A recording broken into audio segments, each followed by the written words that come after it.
The old cottage, tucked away on the gentle slope overlooking Oakhaven Village, was Alara Vance's sanctuary.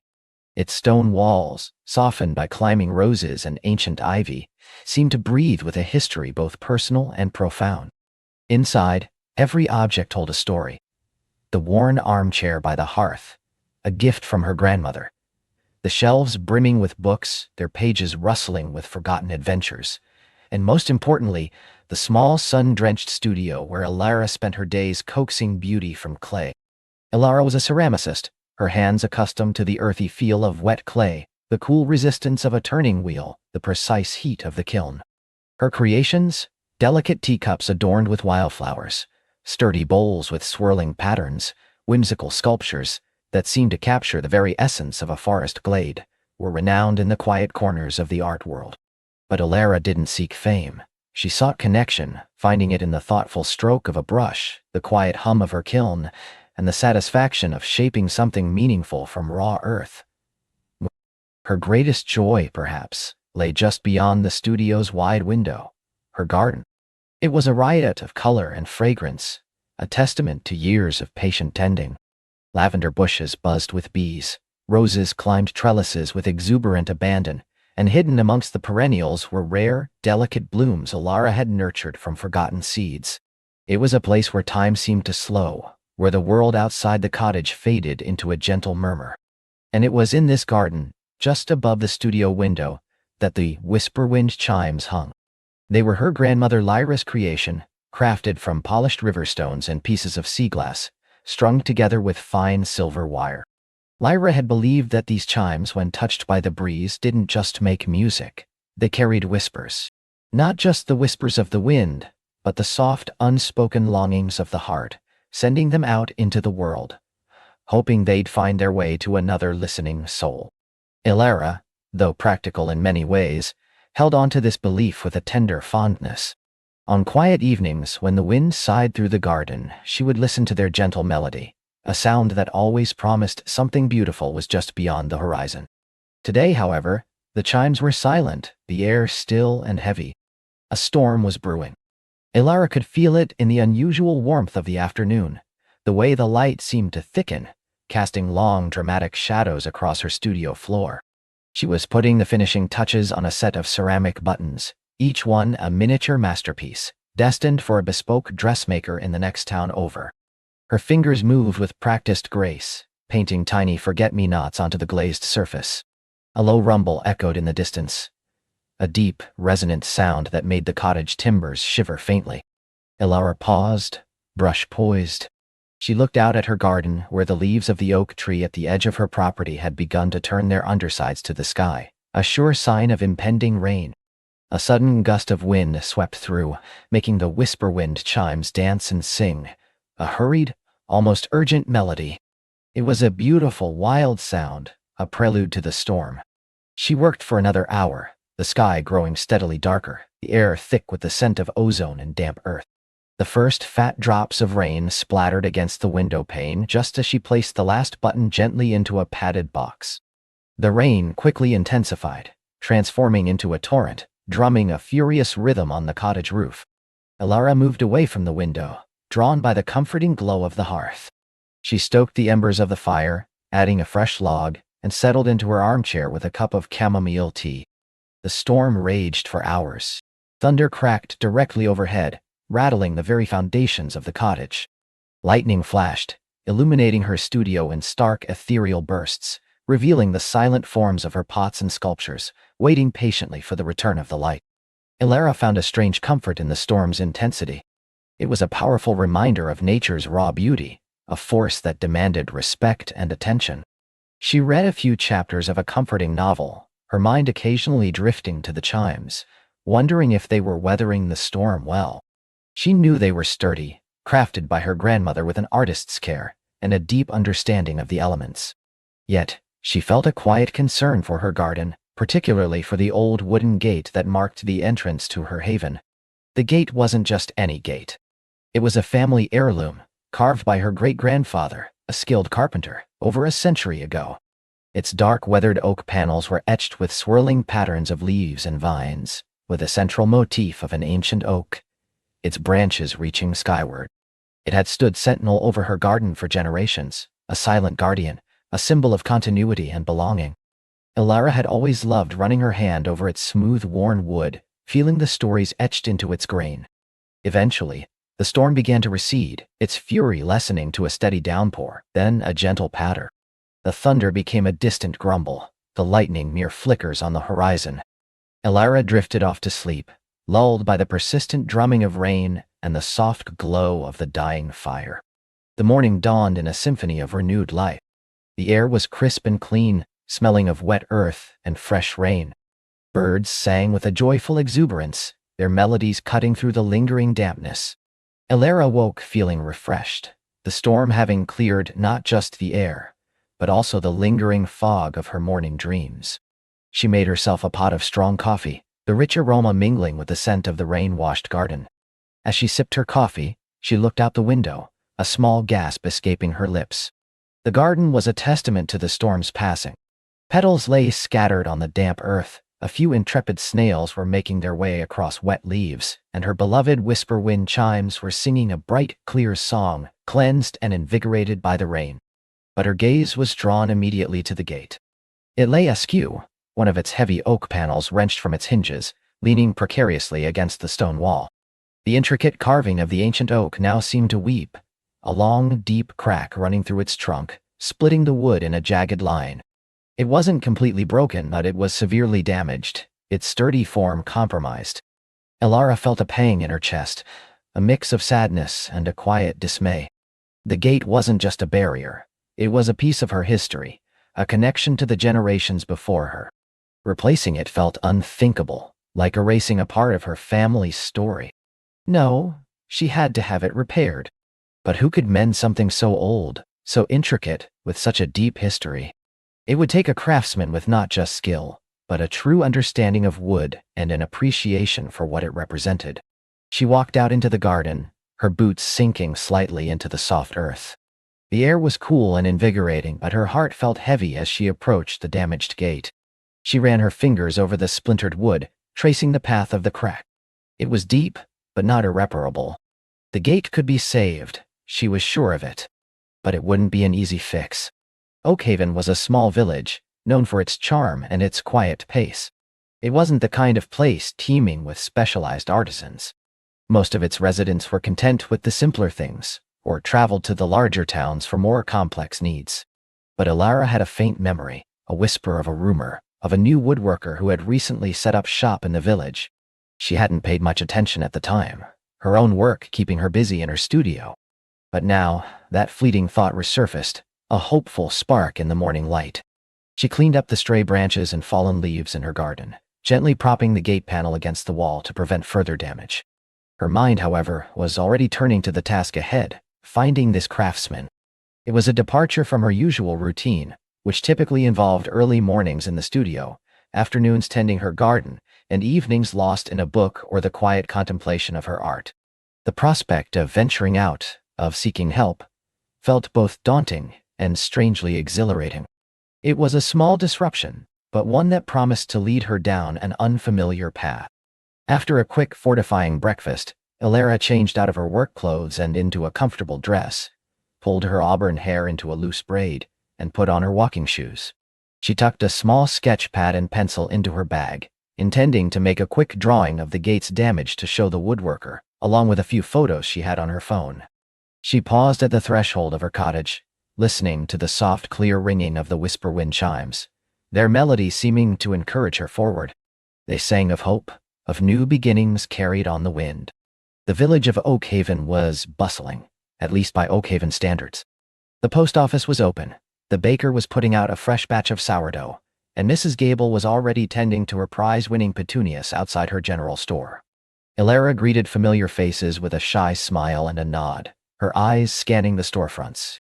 She hadn't heard the name of the new woodworker shop, but she imagined it would have a distinctive scent, sawdust, fresh-cut timber. She walked past the bustling village square, past the ancient oak tree that gave the village its name, and down a quieter side street she didn't often frequent. It was lined with older, smaller buildings, some of them repurposed from their original uses. There, tucked between a sleepy antique shop and a small independent bookstore, she saw it. A modest sign, hand-carved from a single piece of oak, hung above a set of sturdy wooden doors. It read simply, Finian's Woods. Elara felt a little flutter in her chest, a mix of relief and nervous anticipation. This must be the place. The scent of sawdust, faint but undeniable, drifted from within. She pushed open the door, which yielded with a soft creak, and stepped inside. The workshop was a symphony of wood. The air was warm and rich with the smell of cedar, pine, and something deeper, more ancient, like polished mahogany. Sunlight streamed through a high window, illuminating motes of dust dancing in the air, like tiny, golden fairies. Tools of every description hung neatly on pegboards, chisels, saws, planes, all gleaming with use and careful maintenance. Half-finished projects sat on various workbenches. A delicate rocking horse, its curves still raw and unpolished. A sturdy, elegant dining table, its legs clamped securely while glue dried, and a small, intricately carved wooden box, the lid adorned with tiny, perfect leaves. The room was quiet, save for the faint hum of a distant machine and the gentle, almost rhythmic tap of wood on wood. Elara took a moment to simply absorb the atmosphere, her ceramicist's eye appreciating the craftsmanship evident in every detail, even in the arrangement of the tools. This wasn't just a workshop. It was a place of passion and dedication. Then she saw him. He was bent over a workbench at the far end of the room, his back to her. He was tall, with broad shoulders, and his dark hair was slightly tousled, dusted with fine sawdust. He wore a simple work shirt, its sleeves rolled up to reveal strong forearms corded with muscle. He was meticulously sanding a piece of wood, his movements precise and unhurried. The gentle tapping sound was him, lightly tapping the sanding block against the wood. Elara cleared her throat softly. "Excuse me?" she said, her voice a little quieter than she intended. He straightened slowly, turning towards her. The sunlight, which had been at his back, now illuminated his face. He had kind eyes, a warm hazel color, framed by dark lashes and a scattering of laugh lines at the corners. His jaw was strong, softened by a faint shadow of stubble, and his lips curved into a gentle, welcoming smile. It wasn't a wide, boisterous smile, but a quiet, sincere one that reached his eyes. "Hello," he said, his voice a low, melodic rumble, like the distant, comforting sound of rolling thunder after a storm. It was a voice that seemed to carry its own quiet warmth, a voice that felt like a whisper of comfort. "Can I help you?" Elara felt a blush creep up her neck. She hadn't expected him to be quite so captivating. "Yes, I hope so," she managed, feeling a sudden shyness she rarely experienced. "My name is Elara Vance. I live in the cottage up on the hill, just outside the village." He nodded, his gaze steady and observant. "I know the one. Beautiful garden." His eyes seemed to genuinely appreciate the thought of her garden, a small detail that immediately put Elara at ease. "Thank you," she said, her confidence returning slightly. "I'm afraid my garden gate suffered a bit of damage in last night's storm. It's a very old gate, a family piece, and I was hoping to find someone who could repair it, rather than replace it." She pulled out her sketchpad and phone, offering them to him. "I have some pictures and a quick sketch of the damage." He took them, his fingers brushing hers for a fleeting moment. His touch was firm, warm, and sent an unexpected little jolt through her. He studied the images with a focused intensity, his brow furrowed in concentration. His eyes, Elara noticed, were remarkably perceptive, taking in every detail of the carving, the splintered oak, the snapped hinge. "It's a beautiful gate," he murmured, his thumb tracing the lines of the carved oak on her phone screen. "Very old, very well made. A shame about the storm." He looked up, his gaze meeting hers. "You want it restored, not just patched up." It wasn't a question, but a statement of understanding. Elara nodded eagerly. "Exactly. It means a great deal to me. It was carved by my great-grandfather." A flicker of something warm, something akin to respect, passed through his eyes. "I understand completely," he said. "Wood like this, with that kind of history, it deserves to be brought back to life, not simply discarded." He handed her phone and sketchpad back. "I can certainly take a look at it. It sounds like it might be a job that requires careful attention, possibly even some custom-made parts to match the original style." "Oh, I wouldn't expect anything less," Elara said, relief washing over her. "I'm happy to pay for the time and skill it would take." He smiled again, that same gentle, reassuring smile. "It's not just about the payment, Miss Vance. It's about the wood and the story it holds. I'd be honored to work on something with such history." He paused, considering. "Would it be all right if I came up to your cottage this afternoon, say around 2 o'clock, to see it in person? It's always best to assess the damage directly." "That would be perfect," Alara exclaimed, a lightness bubbling up within her. "Thank you, Mr. Finian." "Please, call me Finn," he said, holding out a hand. "And it's a pleasure to meet you, Alara." His handshake was firm and warm, a solid connection that lingered even after they had released each other. Alara felt a pleasant warmth spread through her, a feeling of quiet optimism. She had come seeking a craftsman, and she had found not just skill, but a kindred spirit, someone who understood the value of history and beauty. As she turned to leave, the door creaking softly behind her, she felt a gentle breeze sweep through the village street. And from her cottage on the hill, carried on the wind, she distinctly heard the soft, melodious song of her whisper wind chimes. A gentle, hopeful melody that seemed to welcome this new connection, this new whisper, into her life. She smiled, a genuine, heartfelt smile, and began the walk back to her rain-washed garden, a new sense of quiet anticipation stirring within her heart. The village street, still damp from the recent shower, reflected the muted glow of the setting sun, turning puddles into shimmering mirrors. Each step Alara took felt lighter than the last, as if the very air had shed its weight. Her mind replayed the last hour, a delightful tapestry woven with soft words, shared laughter, and a warmth that had seeped deep into her bones. Elias. The name, unspoken, hummed a gentle tune in her thoughts. Elias Thorne, the new carpenter who had arrived in Whisperwind Hollow just a few weeks ago, settling into the old, unused workshop by the stream. She had first seen him unpacking crates of fragrant cedar and oak, his sleeves rolled up to reveal strong, capable forearms, his dark hair falling across his brow as he concentrated. There was a quiet intensity about him, a respectful demeanor that intrigued her from afar. She was known in the village as the Garden Witch, not out of malice, but affection, for her uncanny ability to coax life from the soil and her love for the herbs and flowers that thrived under her care. Most people approached her with a certain deference, a gentle curiosity mixed with a slight hesitation. But Elias had simply smiled. A genuine, unburdened smile, when she'd finally ventured closer to offer him some herbal tea for the long days of setting up. Their initial conversations had been about wood and plants, the sturdy resilience of oak mirroring the roots of an ancient rose, the delicate veins of a leaf resembling the grain of a finely planed board. But slowly, gently, their talks had spiraled outwards, touching on the quiet beauty of the hollow, the changing seasons, the simple joys of creation. Today she had gone to his workshop to inquire about a new trellis for her climbing roses, and they had lost themselves in conversation for what felt like mere minutes, yet the sun had dipped noticeably lower when she finally realized the time. He had listened, truly listened, to her descriptions of the specific curve she envisioned, the way the light would catch the dew on the morning glory vines. He hadn't dismissed her artistic flourishes as impractical, but had instead sketched possibilities, his fingers deft with charcoal on parchment, his eyes alight with understanding. And when she'd admired a small, intricately carved bird perched on his workbench, he had simply said, "A little piece of the forest, to remind me where true beauty lies." His gaze, as he said it, had met hers, lingering just long enough for a subtle current to pass between them, a silent acknowledgement of something new and tender. The sound of her whisper wind chimes carried on the breeze had been an affirmation, a sweet melody urging her forward.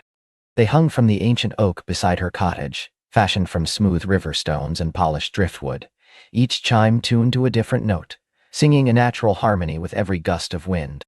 She'd made them herself years ago, a meditation on peace and connection, and they had always been a barometer of her inner world. Tonight, they sang of hope. Reaching the winding path to her cottage, Alara inhaled deeply, the scent of damp earth and night-blooming jasmine filling her lungs. Her garden, a riot of controlled wilderness, welcomed her back. Raindrops still clung to the petals of roses and glistened on the broad leaves of hostas. The cottage itself, nestled amongst climbing vines and overflowing window boxes, seemed to glow with a soft, inner light. She stepped inside, the familiar comfort of her home wrapping around her like a warm shawl. The air was imbued with the faint, comforting scent of dried herbs and old books. She lit a single beeswax candle on her small kitchen table, its flame casting dancing shadows on the worn wooden beams. Instead of immediately tending to her evening chores, she found herself walking over to the window, peering out into the deepening twilight. She could just make out the faint glow from the village below, and imagined Elias still in his workshop, perhaps cleaning up. Perhaps still lost in the quiet contemplation of wood. A faint blush touched her cheeks as she thought of his hands, strong yet gentle, holding the piece of cedar or sketching with such precision.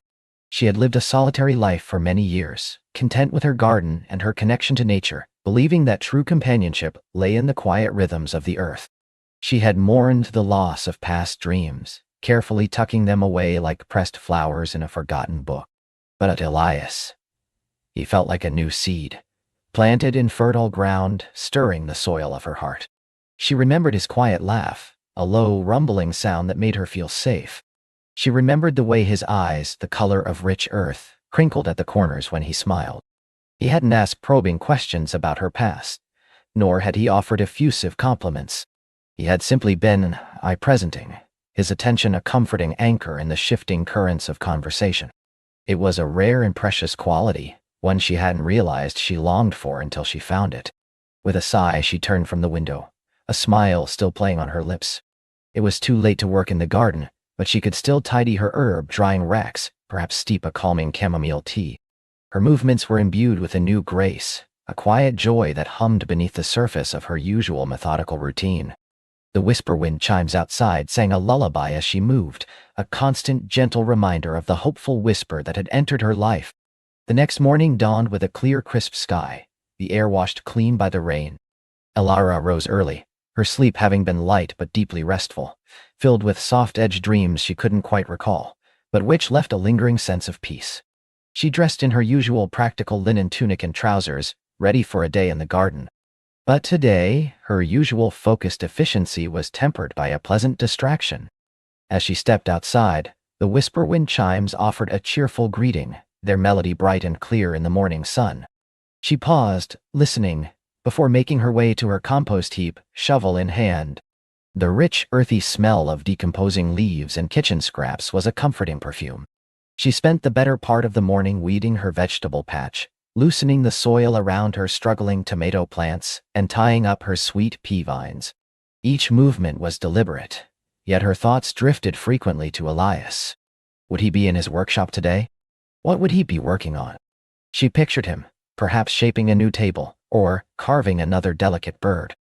A strange impulse, one she hadn't felt in years, tugged at her, the desire to simply, why I see him, to witness him in his element.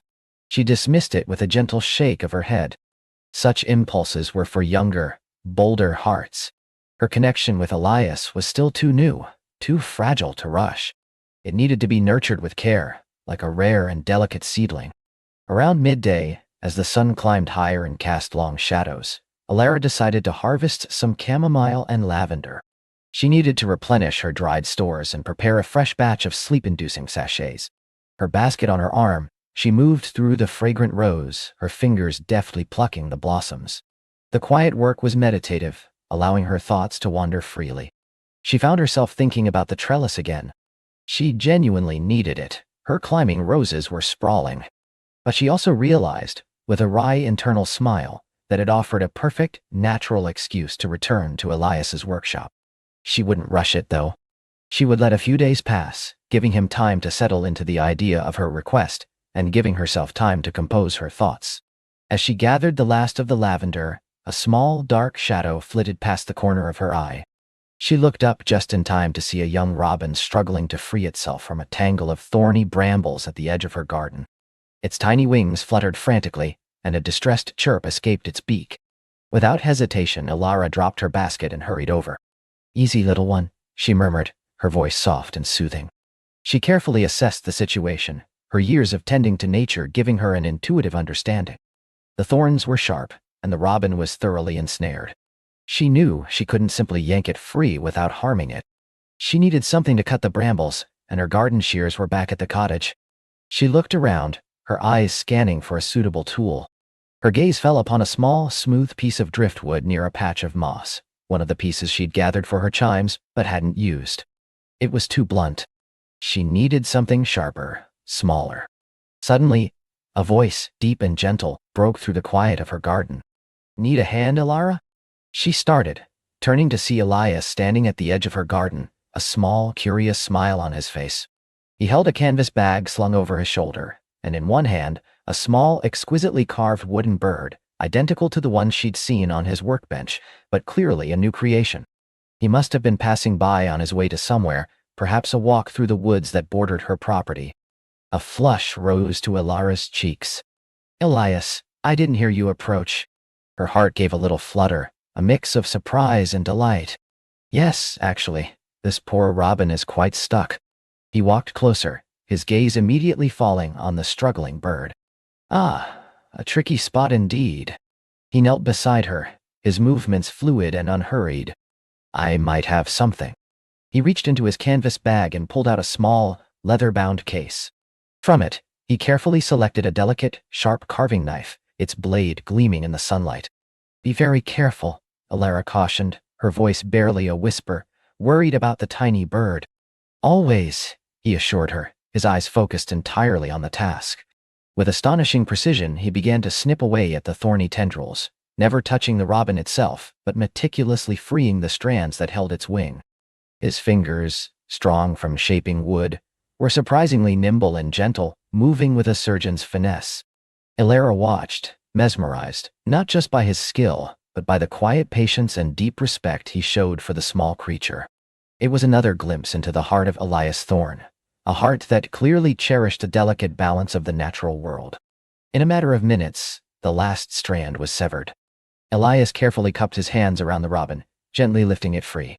The bird sat still for a moment, trembling slightly, its tiny heart beating rapidly against his palm. Then, with a sudden burst of energy, it launched itself into the air, soaring upwards with a triumphant chirp, disappearing into the leafy canopy of the ancient oak that sheltered Elara's cottage and her whisper wind chimes. Elara let out a breath she hadn't realized she was holding. "Oh, Elias, thank you, you saved it." Her voice was filled with genuine gratitude. He smiled, a warm, reassuring smile that reached his eyes. "Just a little help from a friend. We all need it sometimes." He carefully wiped his carving knife clean and returned it to its case. The wooden bird he'd been carrying was still in his other hand. "That's beautiful," Elara said, gesturing to the carving. "Is it another one?" "It is," he confirmed, holding it out for her to see. It was a perfect miniature, exquisitely detailed, its wings slightly spread as if in flight.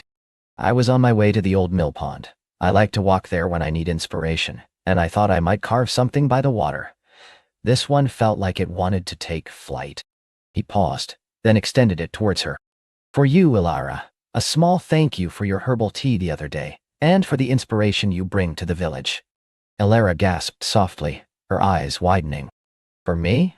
Elias, it's exquisite. I couldn't possibly—" "Please," he interrupted gently. "It would make me very happy for it to find a home with you. A little piece of the forest for your garden, or perhaps your cottage." His gaze was steady, earnest. Her fingers trembled slightly as she took the tiny bird from his hand. The wood was smooth and warm against her skin. It felt imbued with his quiet strength, his gentle spirit. "Thank you, Elias," she whispered, her voice thick with emotion. "It's the most thoughtful gift I've received in a very long time." He nodded, a comfortable silence settling between them. The sun warmed their faces, and the whisper wind chimes above them sang a soft, approving melody. "I was actually thinking of coming to your workshop soon," Elara confessed, feeling a sudden surge of bravery. "My climbing roses desperately need a new trellis. The old one is quite beyond repair." "Ah, the trellis," he said, his eyes lighting up. "I've been giving it some thought. I had an idea for a design, something strong but elegant, with a subtle arch that would complement the natural flow of your garden. If you have a moment now, I could show you the sketch." Her heart skipped a beat. "I'd love that, Elias. Lead the way." And so, side by side, they walked out of her garden, down the winding path, and towards the village. The air felt lighter, the colors brighter, and the world seemed to hum with a quiet harmony. The tiny wooden bird, clutched in Elara's hand, felt like a promise, a tangible connection to this new gentle whisper in her life. They reached Elias's workshop, a sturdy stone building nestled beside the gurgling stream. The scent of wood shavings, cedar, and pine filled the air, a comforting earthy aroma. Inside, the workshop was a testament to his craft. Tools hung neatly on pegboards, stacks of various woods were organized by type, and unfinished projects lay on workbenches, each hinting at a story waiting to be told. Sunlight streamed through the large window, illuminating dust motes dancing in the air like tiny, golden fairies. He led her to a large drawing board where a rolled-up parchment lay. He unrolled it carefully, revealing a detailed sketch. It was more beautiful than Alara could have imagined. The trellis wasn't just functional, it was a work of art, with graceful curves and delicate, almost vine-like carvings subtly integrated into the design. It looked as if it had grown organically from the earth itself, designed to embrace the roses rather than merely support them. "This is breathtaking, Elias," she breathed, tracing a finger over the lines. "It's exactly what I envisioned, and more. How did you know?" He chuckled softly, a warm sound that resonated through the quiet workshop. "You described it so vividly, Alara. The way you spoke of your roses, their need for support, but also for beauty and freedom. I simply tried to translate that into wood. I imagined the trellis as an extension of the plants themselves, a silent partner in their dance towards the sun." His words touched her deeply. He hadn't just heard her, he had understood her on a level that felt profoundly intimate. It was as if he could see into the very soul of her garden, and by extension, into a part of her own soul. They spent the next hour discussing the trellis, delving into the specifics of materials, dimensions, and the best way to install it without disturbing her other plants. Elias listened intently to her suggestions, incorporating them into his plans with ease and respect.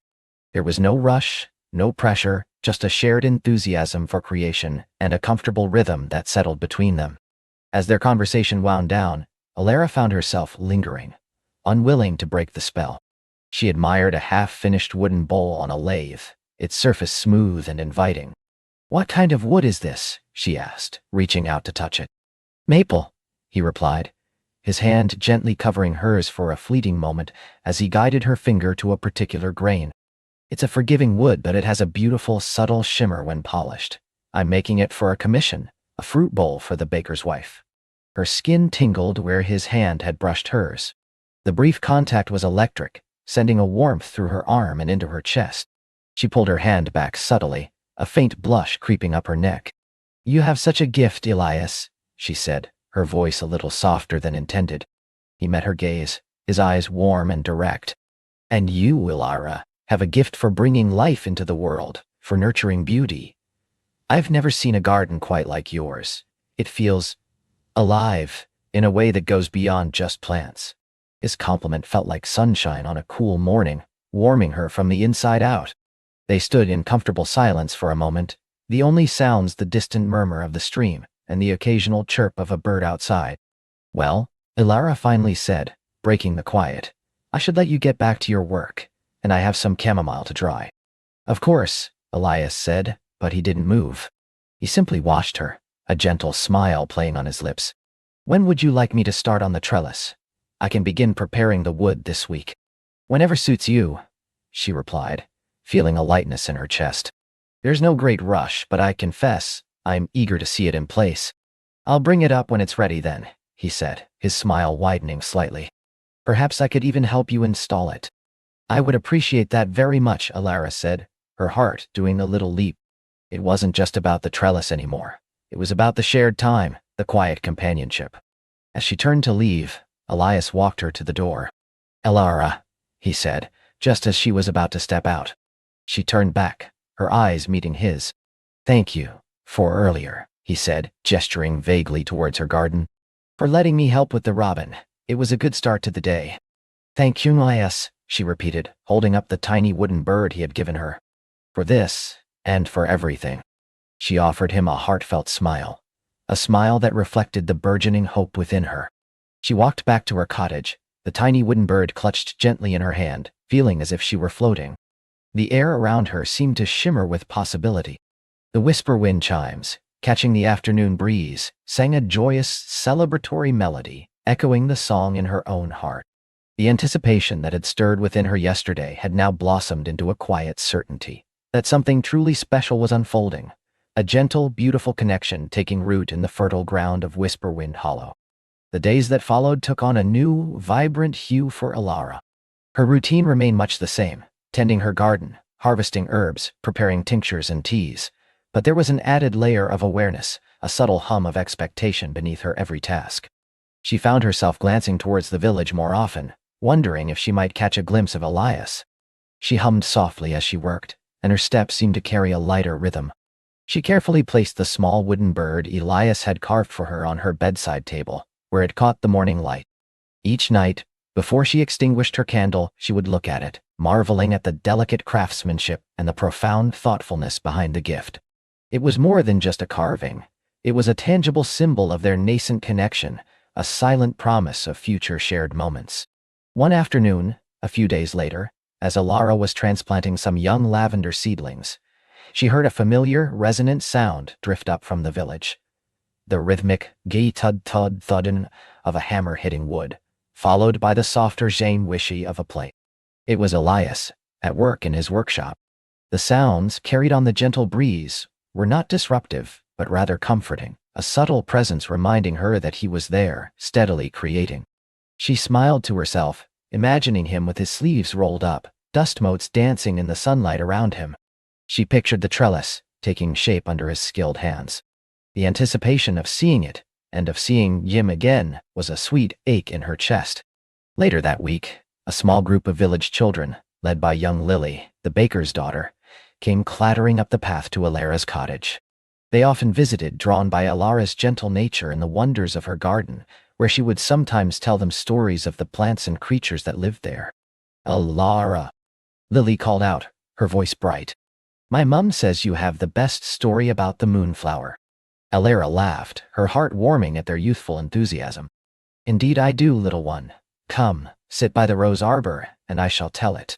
As she recounted the tale of the moonflower which only bloomed under the silvery light of the full moon, her eyes drifted towards the path leading down to the village. And there, walking steadily up the hill, was Elias. He carried a large wrapped object carefully in his arms. Her heart gave a joyful leap. He paused at the edge of her garden, seeing the children gathered around her. He offered her a hesitant, questioning smile. "Elias!"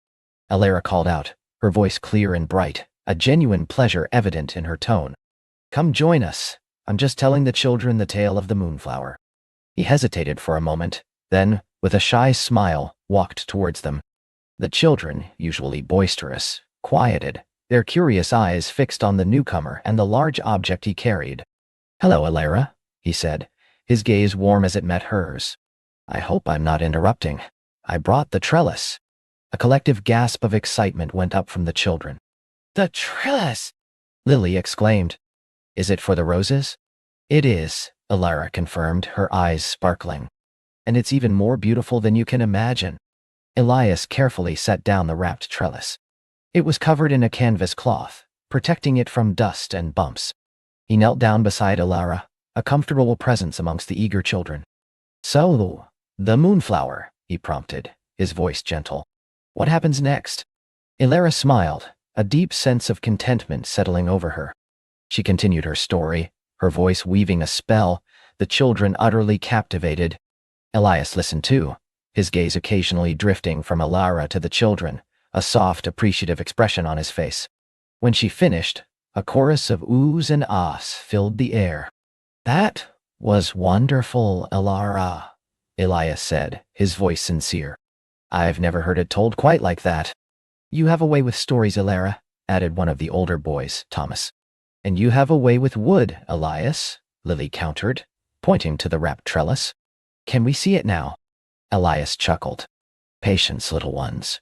First, we must find the perfect spot for it to live." He looked at Alara. "Shall we?" Together, they carefully unwrapped the trellis. As the canvas fell away, revealing the intricate, graceful design, another chorus of appreciative gasps filled the air, this time from both children and Alara. It was even more magnificent than she had imagined from the sketches. The wood, A rich, warm cedar had been polished to a soft sheen, and the carvings were even more delicate and lifelike in person.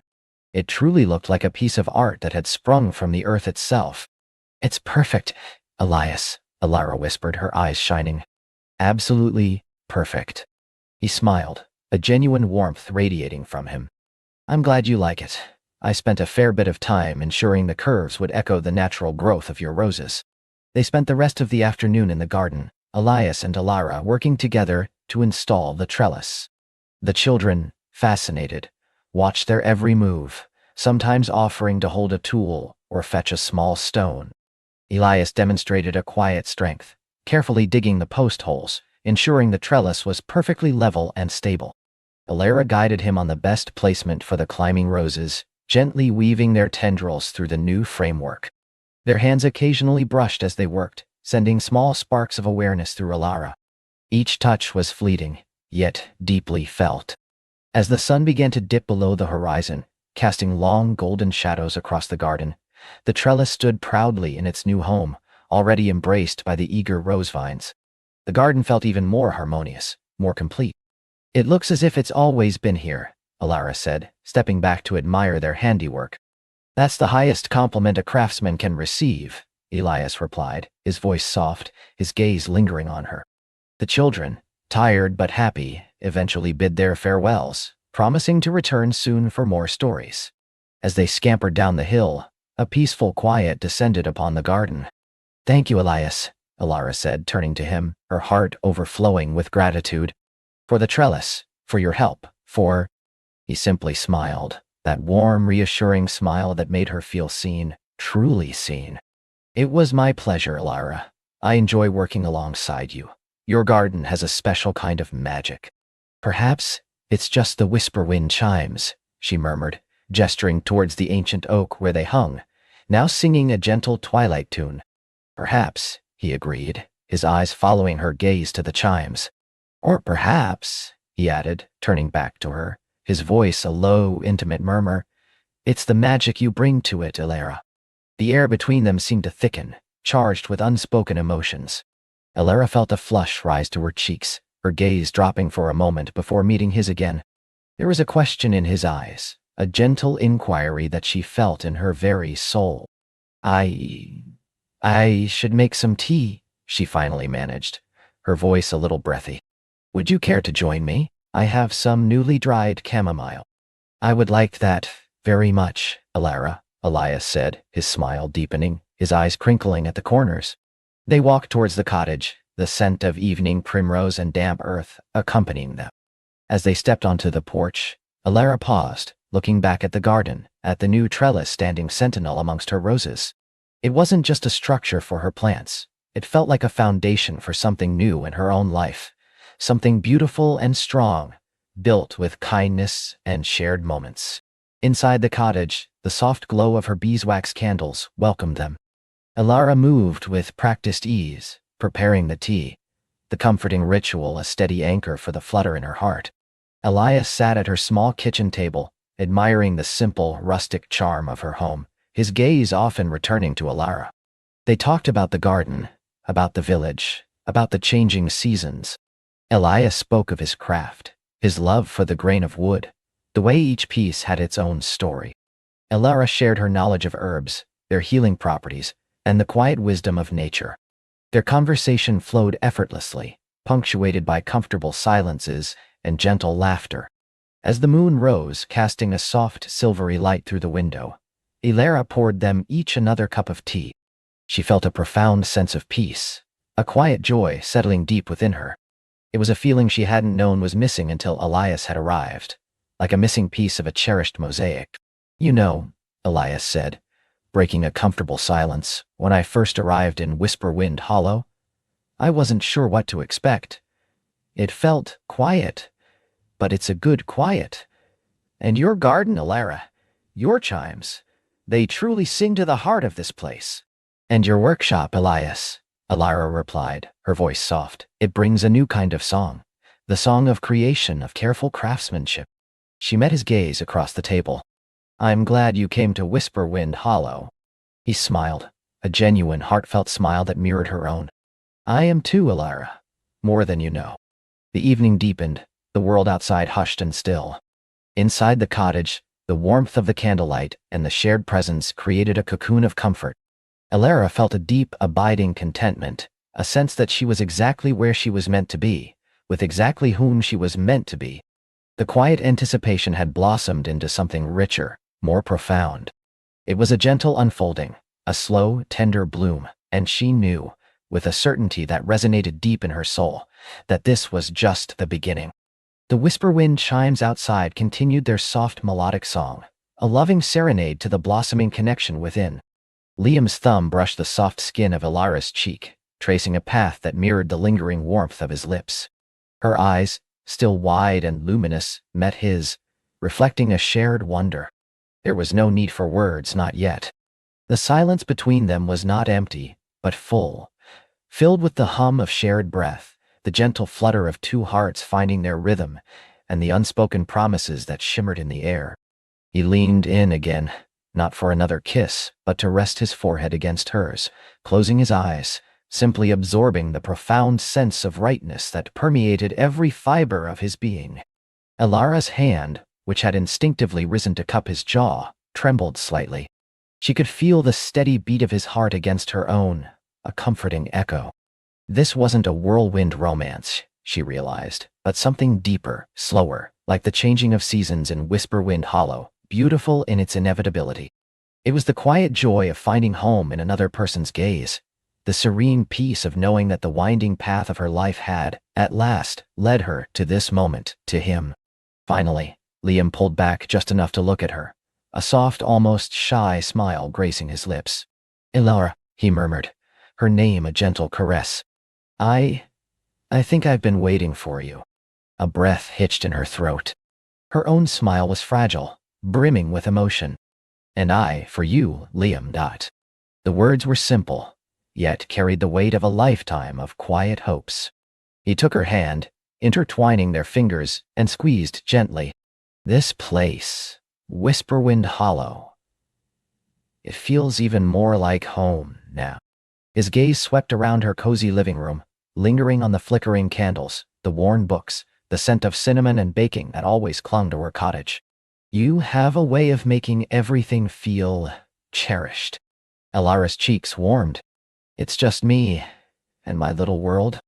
"It's a beautiful world," he corrected softly, his thumb stroking the back of her hand. "And I'd be honored to be a part of it." Their conversation flowed then, a gentle current of shared stories and tentative dreams. Liam spoke of his early days as a woodcarver, the joy he found in coaxing life from inert wood, and the subtle way that joy had begun to wane under the pressures of commercial success. He'd chased deadlines, gallery openings, and commissions that felt less like art and more like obligation, until the very act of carving became a source of stress rather than solace. "I lost the whisper," he confessed, his voice low. "The whisper of the wood, the quiet voice that guided my hand. I came here to find it again, to find myself." Elara listened, her heart aching with empathy. She understood that feeling of losing oneself in the demands of the world. Her bakery, while her passion, sometimes felt like a solitary endeavor, a rhythmic dance of flour and sugar, beautiful but often without an audience beyond her customers. She told him about her own dreams, not grand ambitions, but the simple desire to create, to nurture, to bring warmth and comfort to others through her baking. She spoke of the comfort she found in the predictable rhythms of her life, and the quiet ache she sometimes felt for something more, something deeper than friendly greetings and satisfied customers. As the night deepened, the candles burned lower, casting long, dancing shadows.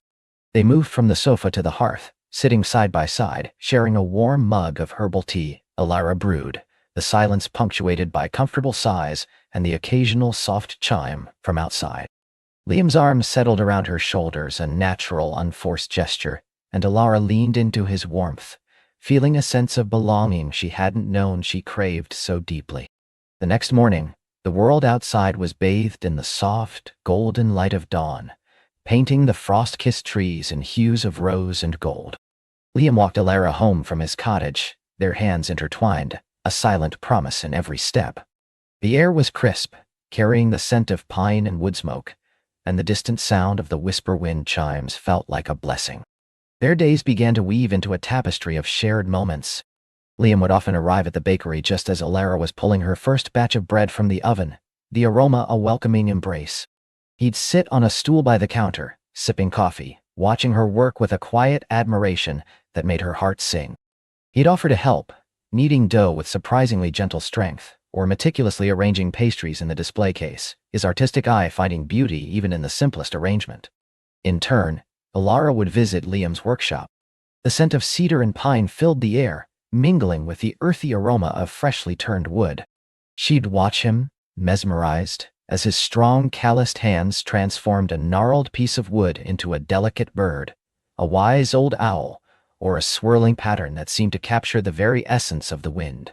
He was meticulous, patient, his brow furrowed in concentration, and in those moments, Alara saw the depth of his soul reflected in his art. He truly had found his whisper again. They took long walks through the winding trails of Whisperwind Hollow, discovering hidden waterfalls, ancient moss-covered trees, and sun-dappled clearings. They shared simple meals at Liam's cozy cottage or Alara's, cooking together, laughing over minor culinary mishaps, and savoring the quiet intimacy of shared domesticity. They talked for hours, about everything and nothing, childhood memories, favorite books, the dreams they held close, the fears they were slowly learning to shed. One crisp autumn afternoon, as they sat by the stream, watching fallen leaves dance on the water, Liam grew quiet. Alara, attuned to his moods, gently prompted, "What are you thinking about, Liam?" He picked up a smooth, flat stone, skipping it across the water. "My past," he admitted, his gaze distant. "Before Whisperwind Hollow, before you, there was a time when my art felt like a burden, and my life, well, it felt like I was constantly chasing something I couldn't quite grasp. Relationships were fleeting, overshadowed by work, by ambition. I never truly let anyone in.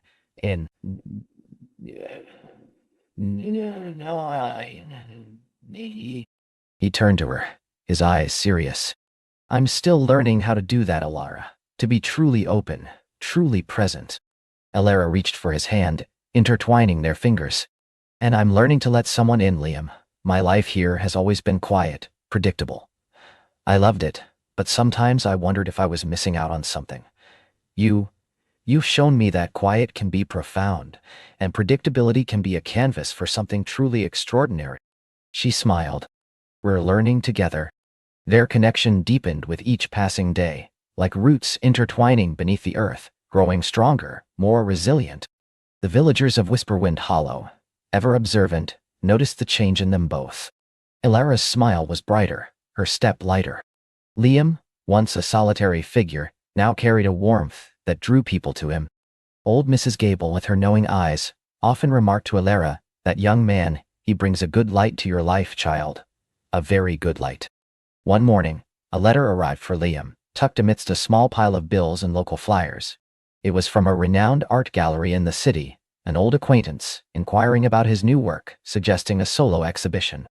Liam read it, his expression unreadable, and then crumpled it slowly, tossing it into the recycling bin. Alara, who had been watching him from across the kitchen, felt a flicker of unease. "Is everything all right?" He sighed, running a hand through his hair. "It's from my old life, a reminder of what I left behind." He picked up the crumpled letter again, smoothing it out. "They want me back, Alara. The galleries, the critics, the pressures. They want the Liam O'Connell who produced pieces for astronomical sums, who chased prestige." He looked at her, his eyes clouded. "Sometimes, I worry I'm not good enough for this simple, beautiful life we're building. That I'll fall back into old habits, that I'll lose myself again, and in doing so, lose you." A cold knot tightened in Alara's stomach. This was it, she thought. The fragile thread of their happiness threatened by the siren call of his past. The quiet life of Whisperwind Hollow, her life, suddenly felt small and insignificant compared to the glittering world of the city. Her heart sank, a familiar fear of abandonment rising within her. She had always been content with her quiet corner of the world, but now, faced with Liam's potential return to a grander stage, she felt a tremor of insecurity. Would he truly be content with her, with this village, when a more exciting, more challenging life beckoned? She walked over to him, gently taking the letter from his hand. "Liam," she said softly, her voice steady despite the tremor in her heart. You didn't fall back before. You chose to leave. You chose to find your way back to your art, to yourself. She met his gaze, pouring all her conviction into her words. And you found Whisper Wind Hollow. You found Whis. This isn't a small life, Liam. It's a rich one, filled with purpose, with connection, with genuine joy. He looked away, his jaw tight. But what if it's not enough for me eventually? What if the thrill of the chase, the validation of success starts to pull me back? I don't want to hurt you, Alara. I don't want to bring that chaos into your calm. Her hand went to his arm, her touch firm. Then we face it together. We talk about it. We figure it out. You found the whisper of the wood again, Liam. Don't you think you can trust that same whisper to guide you through this too? She paused, her voice softening. Do you truly believe you're the same man who was chasing deadlines and prestige? Or are you the man who carves for the sheer joy of it, who finds peace in the quiet rhythms of life, who finds joy? Why? He looked at her then, truly looked, and saw not just her warmth, but her quiet strength, her unwavering belief in him. He saw the life they had carefully, lovingly, built together in the past months. The shared laughter over burnt toast, the comfortable silences by the fire, the unspoken understanding that flowed between them. He saw the love in her eyes, a love that asked for nothing more than his authentic self. A slow smile spread across his face, chasing away the shadows. He pulled her into a tight embrace, burying his face in her hair, breathing in the comforting scent of flower and cinnamon of Alara. You're right, he murmured, his voice muffled. You're absolutely right. I am not that man anymore. And this life, it's more than enough. It's everything. He pulled back, his eyes shining with newfound clarity. This gallery, this old world, it's a test, isn't it? A final whisper of the past trying to pull me away. But my heart is here, Alara. My home is here, with you. He looked at the crumpled letter, then ripped it into small pieces, letting them fall like confetti into the recycling bin. No more chasing ghosts, only building a future. That evening, as the stars began to prickle the inky sky, Liam led Alara to a secluded spot he had found deep in the woods, a small clearing bathed in moonlight, where a gnarled old oak stood sentinel. Beneath its branches, he had carefully arranged a small, intricately carved wooden box. I've been working on this for a while, he said, his voice a little shaky, as he knelt before her. He opened the box, revealing not a ring, but something far more personal, more them. Inside lay two small, exquisite wooden birds, carved with a delicate artistry that took Alara's breath away. One was a robin, bright and bold, a symbol of new beginnings, its wings poised for flight. The other was a wren, small and steadfast, known for its sweet, persistent song, nestled protectively beside the robin. The robin, he explained, his gaze tender, is me. Finding new beginnings, finding my voice again, soaring towards a brighter future. He gently picked up the wren. And this is you, Alara, steady, warm, with a song that brings joy to everyone around you, grounding me, giving me a safe place to land. He took her hands, his thumb tracing the patterns on her skin. Alara, I came to Whisper Wind Hollow to find peace, to find myself. I found so much more. I found a love that is quiet, profound, and utterly true. I want to build a life with you, here, in this beautiful, gentle place. I want to wake up to the scent of your baking every morning, and fall asleep listening to the whisper wind chimes with you by my side. I want to share every quiet moment, every simple joy, every chip. He took a deep breath, his eyes shining with unshed emotion. Will you, Alara, build a life with me? Will you be my partner, my love, my home, forever? Tears welled in Alara's eyes, hot and sweet. Her heart swelled with a joy so profound it felt like it might burst. This wasn't a grand public proposal, but a deeply intimate, perfectly them moment, under the ancient oak, bathed in moonlight. It was everything she had ever quietly dreamed of, wrapped in the rustic beauty of his art and the sincerity of his heart. Yes, she whispered, her voice thick with emotion. Oh yes, Liam, 1,000 times, yes. He rose, pulling her into his arms, kissing her with a tenderness that spoke of forever. The wooden birds lay nestled in their box, silent witnesses to their whispered vows, symbols of their intertwined souls. Their engagement was a quiet affair, celebrated with warm smiles and knowing glances from the villagers. Alara and Liam decided against a lavish wedding, opting instead for a small, intimate ceremony under the very oak tree where Liam had proposed. Alara wore a simple, elegant gown, adorned with wildflowers she and Liam had gathered. Liam, handsome in his simple linen suit, had carved a beautiful archway of intertwined branches and blossoms for them to stand beneath. Old Mrs. Gable, with tears in her eyes, played a soft melody on her violin. The villagers gathered, a circle of love and support, their faces beaming. The scent of pine and wild honeysuckle filled the air, mingled with the sweet aroma of Ilara's homemade wedding cake. As they exchanged their vows, simple and heartfelt, the whisper wind chimes, which Liam had carefully hung in the branches of the oak, offered their gentle serenade, a melodic blessing on their union. Life in Whisperwind Hollow settled into a rhythm of shared purpose and profound happiness. Liam moved into Ilara's cottage, his carvings adding a new layer of warmth and artistry to her already cozy home. They expanded the bakery, adding a small, sunlit workshop for Liam at the back, where the scent of baking bread would mingle with the sweet aroma of cedar. They collaborated on new creations. Alara baked loaves shaped like Liam's carved animals, and Liam crafted intricate wooden handles for her new line of artisanal jam spoons. Their days were filled with the quiet joy of shared work, long walks, and the simple pleasures of domestic life. They read to each other by the fire, shared stories over steaming mugs of tea, and often simply sat in comfortable silence, their hands intertwined, watching the seasons turn outside their window. They learned to navigate the gentle challenges of married life with open hearts and honest communication, their love deepening with every shared laugh and every comforting embrace.